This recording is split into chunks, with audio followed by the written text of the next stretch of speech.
இப்போ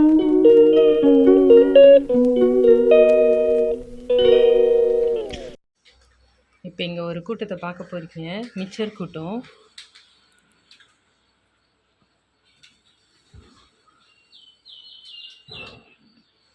கடுக்கு கடுக்குன்னு சாப்பிட்றாங்க.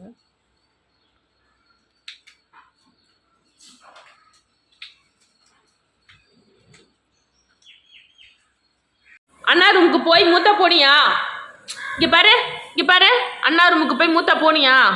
போக மாட்டேன் சொல்லு. போக மாட்டேன் சொல்லு. சொல்லுமா. போக மாட்டேன் சொல்லுமா. சொல். ஏம்மா போன? அண்ணா ரூமுக்கு போய் மூத்த போகக்கூடாது சொல்லியிருக்கல. சரி திட்டல விடுடா.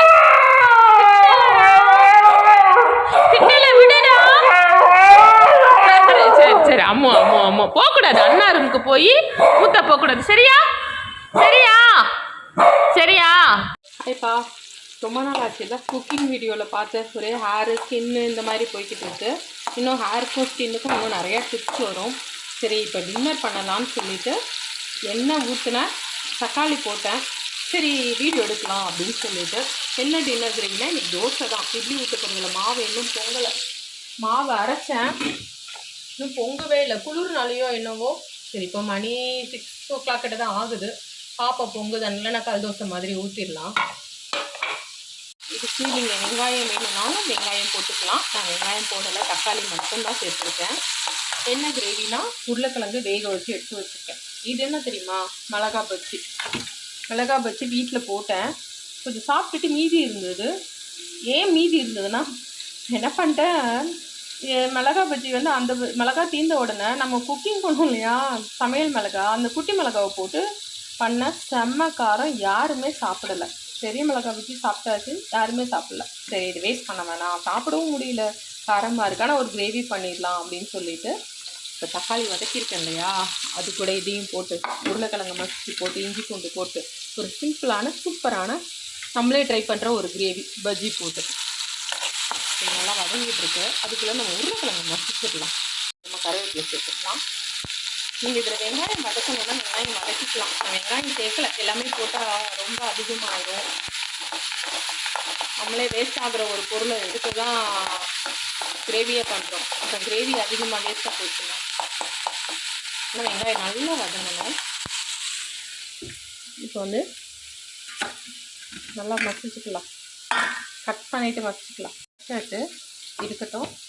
இது கூட இஞ்சி பூண்டு சேர்த்துக்கலாம். இதில் வந்து இஞ்சி பூண்டு சோம்பு 3மே இருக்குது.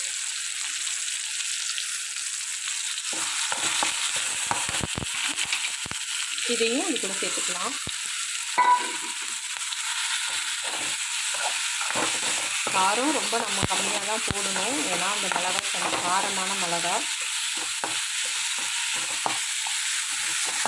சரி அதுலேயே எல்லாம் மிளகா பற்றி தானே கேட்குறாங்க, இந்த மிளகா போட்டு ட்ரை பண்ணி காரம் பயங்கரமாக. நம்ம வச்சுருக்கேன் இல்லையா, அது கூட கொஞ்சம் தண்ணி சேர்த்து நல்லா கொத்தமல்லி போட்டு மிக்ஸ் பண்ணிட்டேன். வந்து மிளகா பஜ்ஜியில் ஆல்ரெடி உப்பு இருந்தது, அதனால் இதில் கொஞ்சமாக கிரேவிக்கு தக்கபடி சேர்க்கலாம். இது கூட கொஞ்சம் கரம் மசாலா சேர்க்கலாம். கரம் மசாலா ஹோம் கரம் மசாலா தான், அதனால் இதில் காரம் கம்மியாக தான் இருக்கும். தேவையான உப்பும் சேர்த்து நல்லா கலந்து.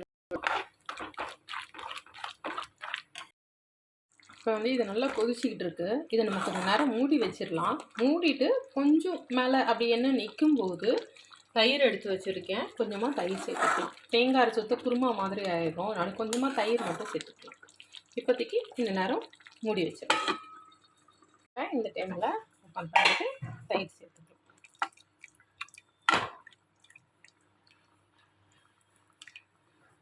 நல்லா தாராளமாகவே சேர்த்துக்கலாம்.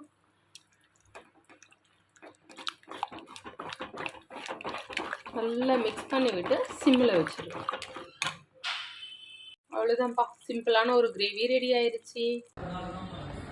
சஞ்சய் லிங்கா சஞ்சய் போடா உள்ள. அவ்வளோதான்ப்பா.